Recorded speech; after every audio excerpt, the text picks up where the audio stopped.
जय जगन्नाथ जी की आप सबको मेरा प्यार भरा नमस्कार। क्या आप जानते हैं कि जगन्नाथ जी 15 दिन के लिए बीमार क्यों हो जाते हैं? नहीं जानते तो आइए आपको मैं बताती हूँ कि जगन्नाथ जी 15 दिन के लिए बीमार क्यों पड़ जाते हैं। यह कोई कहानी नहीं है, पूर्ण रूप से प्रमाणित सत्य है। ज्येष्ठ माह की पूर्णिमा को जब गर्मी की अधिकता होती है तो 108 घड़े के जल से स्नान कराया जाता है प्रभु को। स्नान के बाद तीनों देवता यानी कि जगन्नाथ जी, बालभद्र जो उनके भाई हैं, सुभद्रा जी जो उनकी बहन है, ये तीनों बीमार पड़ जाते हैं और एकांतवास में चले जाते हैं। एकांतवास की इस प्रक्रिया को पुरी में अनासरा कहते हैं। ज्येष्ठ माह की पूर्णिमा से भगवान आज भी रोगी हो जाते हैं। मंदिर के द्वार बंद हो जाते हैं, रसोई भी बंद हो जाती है 15 दिन के लिए। 15 दिन तक श्री जगन्नाथ जी की पूरी सेवा की जाती है और 15 दिन तक उन्हें 56 प्रकार के भोग व्यंजन नहीं खिलाए जाते। उन्हें सिर्फ अनेक अनेक प्रकार के काढ़ों का भोग लगाया जाता है। 15 दिन बाद पूरी तरह ठीक होने पर उनकी रथ यात्रा निकाली जाती है, जिसमें असंख्य भक्त उमड़ते हैं। आइए उनकी बीमारी से जुड़ी एक कथा मैं आपको सुनाती हूँ। उड़ीसा प्रांत में माधव दास नामक एक प्रभु भक्त अकेले रहते, भजन करते, प्रभु को सखा मानते और उनके साथ खेलते रहते थे। प्रभु भी इस लीला में उनका साथ देते थे।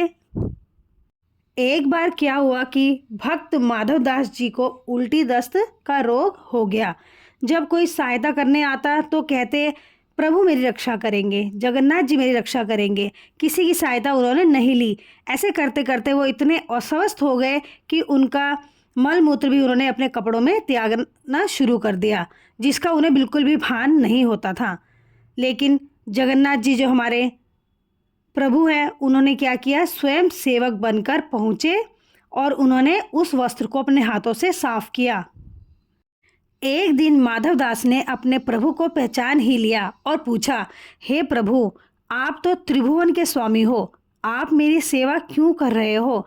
आप तो मेरा रोग चुटकियों में दूर कर सकते थे, तो फिर आपने ऐसी सेवा क्यों की मेरी?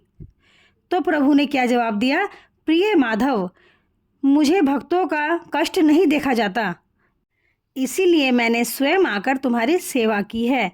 तुम्हारे भाग्य में जो होगा वो तो तुम्हें झेलना ही पड़ेगा, लेकिन उसे अगर मैं थोड़ा सा सहयोग कर दूं तो वो बहुत कष्ट आराम से बीत जाएगा। मैं नहीं चाहता कि मेरे भक्त कष्ट में रहें। प्रभु ने कहा, तुम्हारे भाग्य में 15 दिन का रोग और रह गया है, इसलिए ये 15 दिन मैं ले लेता हूँ भक्तों के प्रेम के लिए। इसीलिए आज भी प्रभु वर्ष में एक बार बीमार पड़ते हैं, उन्हें स्नान कराया जाता है और स्नान यात्रा इसी को कहते हैं। यह है हमारे प्रभु जगन्नाथ जी जो कष्ट सहकर भी भक्तों का कष्ट निवारण करते हैं।